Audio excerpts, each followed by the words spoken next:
Hi, I'm Alex McCord, and welcome to The Real Deal on thestar.com. Today we have the finale of Bravo's Extreme Guide to Parenting, as well as a big, very big announcement from yours truly. First, let's meet this week's extreme parents, Nate and Christian Axness. While watching this episode, I alternated between wow and ew, and what is the big deal?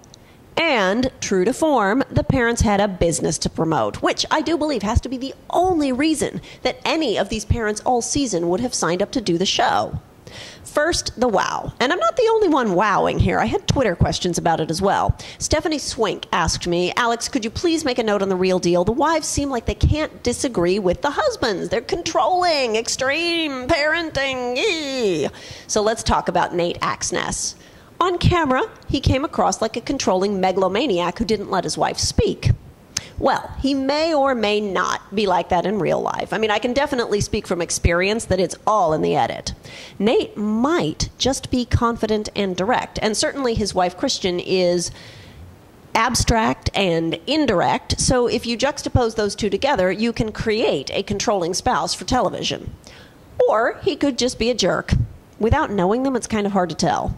One thing is certain, Nate was absolutely inflexible and unwilling to admit that there are risks on both ends of the chickenpox debate.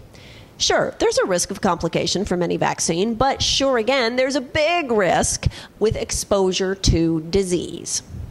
From the previews, I wanted to hate this couple, but you know what? I have to tell you, watching it, my husband and I did a lot of the same things, not being anti-vaccine, but we'll get to that.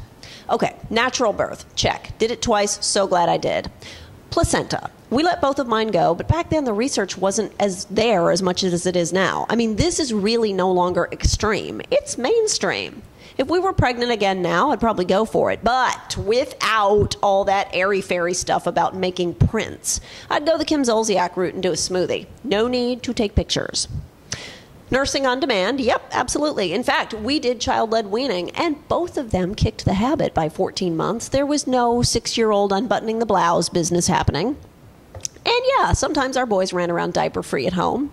We did not do sign language about pooping, but there's no need to. It is pretty dang obvious when they need to go. No baby yoga, though, but anyone who knows me knows I hate yoga. I would never force a child of mine to submit to that torture, and in case you're keeping track, that was the ew part. Now, on to the scratching my head bit. I guess the part of the episode that was legitimately extreme for me was Christian feeling the need to make such a big, huge, hairy deal and a celebration of everything. I found myself wondering whether she was traumatized somehow around breastfeeding or made to feel shame in some way. And granted, as one who survived being a real housewife, I'm clearly missing the shame gene. Even before reality TV, I just did whatever, whenever, including nursing at parties in a Cavalli cocktail dress with a pashmina discreetly covering my boob. Just do it. Don't make a capital case of it. Well, except for that one time that I saw somebody's creepy hedge funder husband watching. Weirdo. But what was up with Christian? Why was she so intense about it? Why did she feel the need to make a big, huge statement about nursing? Why did it make her cry? I just didn't get it. It was interesting to me, this episode, that her parent friends played such a large part. Beth and Zach were really supporting characters more than extras or day players. And it seemed to be a case of the old compare and contrast technique, which is huge in reality television. Beth does not nurse, works outside the home, puts the baby in daycare, keeps the diapers on, and vaccinates. Beth and Christian are friends, and they manage to coexist and be different. And another plank of the compare and contrast platform was the auntie from Oklahoma. I was truly surprised that Auntie Iris, a medical professional, was so grossed out by the placenta situation. However, Iris brought up a great point about vaccination. And wasn't it a soft soap choice for those of you moms who are all on the pro or con against vaccinations? They chose chickenpox? That's probably the only one that people can get away with opting out of if the child has been exposed. I mean, we have experience with this as well. When our oldest was 3 months old, we visited family in Budapest, and on our way there, a cousin got chickenpox. We thought about a hotel, but we crossed our fingers, and he didn't get it. Later on, he had the vaccine along with all the others. It wasn't clear to me whether the Axnesses are just thinking of the chickenpox opt-out or whether they're opting out of every single immunization. I seriously hope not. The other thing that jumped out at me this episode was the ever-changing hair color of Christian. It went from black to blue to brown to blonde tipped. Did you notice her hair was as extreme as her parenting?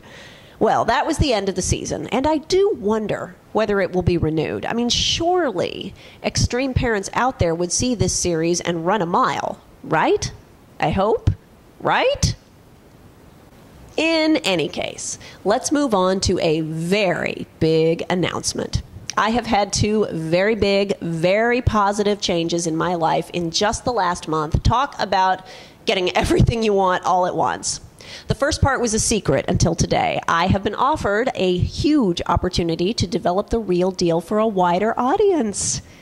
And second, and this is the part you might know about already, my family and I are moving from New York to Australia. We're taking our kids to live on a beautiful beach within 15 minutes of most of our extended family. And although New York City is my first love, you cannot beat having grandparents, aunts, uncles, cousins, all within walking distance or a short bike ride.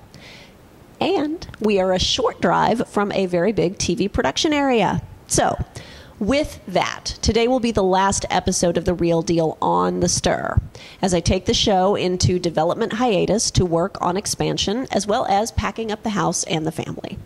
I don't know yet exactly how this is all going to work, but I will keep you posted on social media, and Simon and the kids and I are so very excited to make this change.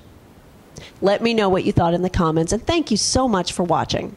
For now, I am Alex McCord signing off for The Real Deal on thestir.com.